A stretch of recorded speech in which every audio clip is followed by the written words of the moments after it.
So now the Republicans have been screaming about the Bowe Bergdahl deal, that we let 5 Taliban guys go. They're going to Qatar, where they're going to stay for a year, and then they can leave after that. You're going to see Mike Rogers and John McCain complain about it in a second. But they've been calling these 5 guys from the Taliban Dream Team. It's a made-up word, doesn't exist.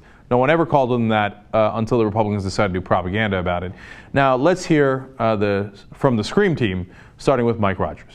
Maybe not all 5, but I do believe 3 for sure, likely 4, and that 5th one is on the fence, but I will probably play some role in active operations. This was the wrong message at the wrong time, and we are going to pay for this decision for years. Yeah, so there's Mike Rogers just pulling facts out of his ass. I think 3, maybe 4 or 5, or perhaps 17 of the 5 that were released will come back and fight against us and, boo, get really, really scared. By the way, when you are a prisoner of war at the end of the conflict, you are supposed to be released no matter what. These 5 legally are supposed to be released for nothing. We got a POW back. But no, I think 3 to 28 of them are definitely going to re-enter the conflict. That's almost over. And then cause great damage to us. But McCain's going to take it way over the top. So let's go to him. I just want to remind quickly our viewers of something that you told our Anderson Cooper in February, and then ask you something. Now this idea is for an exchange of prisoners for our American fighting man. I would be inclined to support such a thing, depending on a lot of the details. Well, first of all, as who the individuals were, I never signed off on those individuals, and that's why I said the details. The details, of course, that they're able to re-enter the fight. Okay, but I would have just given them 5 detainees that I liked, not the ones they wanted. Okay, yeah, that's how negotiations normally work, and here he goes over the top now. I believe that we should keep these people because they're hardcore jihadists who were responsible for 9/11. Of course, nobody wants to release people who are responsible for 9/11. Not true. Not remotely true. They had nothing to do with 9/11. They're Taliban guys from Afghanistan. We have no information they were part of 9/11. If they were part of 9/11, there's no way in the world we would have released them. And I'm not just saying that like, oh, that's a logical conclusion.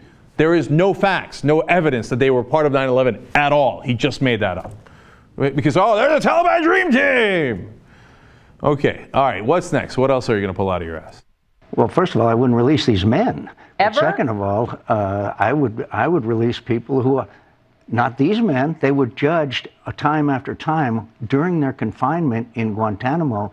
They were evaluated and judged as too great a risk to release.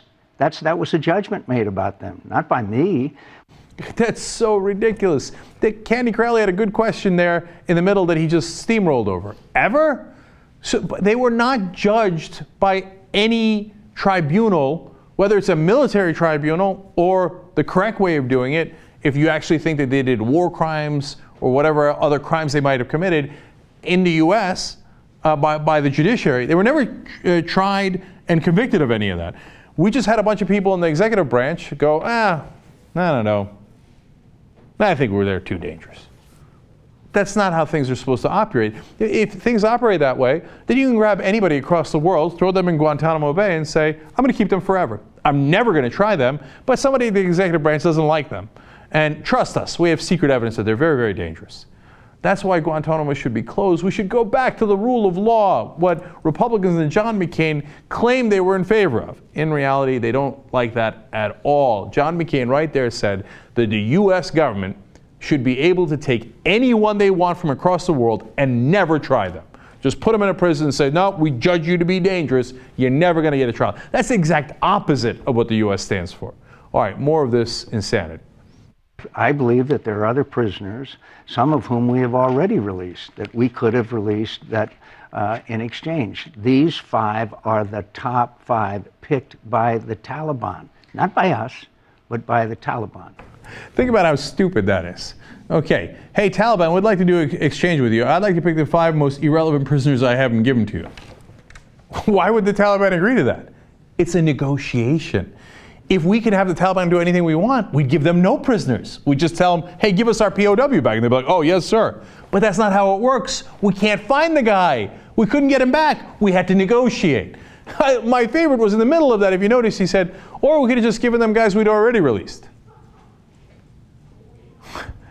How stupid do you think they are? Oh, hey, guys, the guys we released that are with you in the mountains, okay, go ahead and keep them and now give us our POW. Look, I wish negotiations worked that way, but that's not how they go. One last one.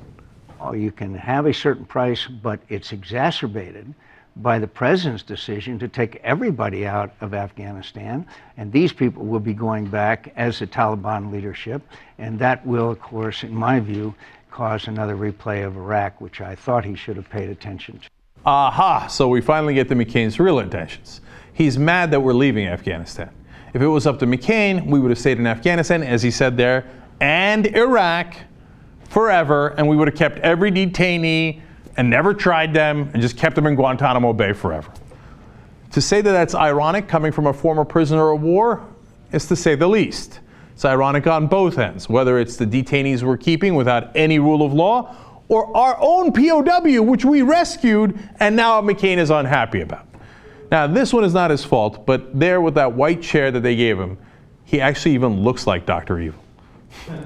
Here, show the chair again. Play of Iraq, which I thought he should have paid attention to. All he's missing is the cat with no hair. Okay, I thought we should have stayed in Afghanistan and Iraq. Okay. All right, John Kerry's not happy about this. He says it would have been offensive and incomprehensible to consciously leave an American behind no matter what. That's our Secretary of State. It's kind of what John McCain would have said if it was him that was in that prison rather than Bowe Bergdahl.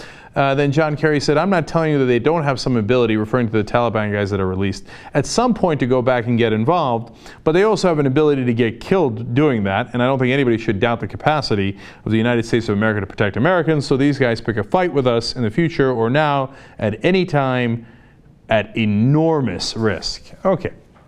So in other words, to be fair, John Kerry's saying, yes, they can re-enter the fight, and then we drone their ass. Okay, maybe we would, maybe we wouldn't. But that's how negotiations work, okay? They get something they want, we get something we want. Now, the real question here is John McCain right? Were these the Taliban dream team, super scary guys responsible for 9/11? Well, Colonel Morris Davis would be a perfect guy to ask because he was the chief prosecutor at Guantanamo Bay. So what does he say? My role as chief prosecutor was to review the information we had on the detainees to determine which ones we could potentially bring war crime charges against. When I saw the names of the 5 individuals when they were reported last weekend, my first reaction was, who are they? I never saw the names before, which means there was not enough information to even make it on our list of potential prosecution. Oops. Chief prosecutor at Guantanamo Bay. And apparently the dream team of the Taliban who were responsible for 9/11.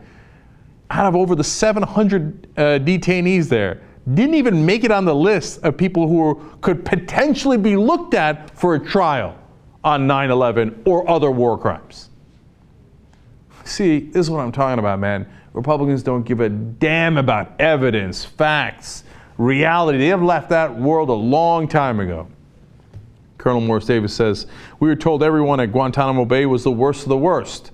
But of the 779 men who we took there, more than 80% have gone home, more than 500 of those during the George W. Bush administration. Not only were these guys fairly insignificant, but we let 500 of these guys already go under Bush. Now, all of a sudden, you let 5 of them go under Obama and everybody flips out? Colonel Davis says, to trade 5 of them for a U.S. service member, in my estimation, and I'm often critical of President Obama, I think they struck a pretty good deal. Yeah, that would be case closed.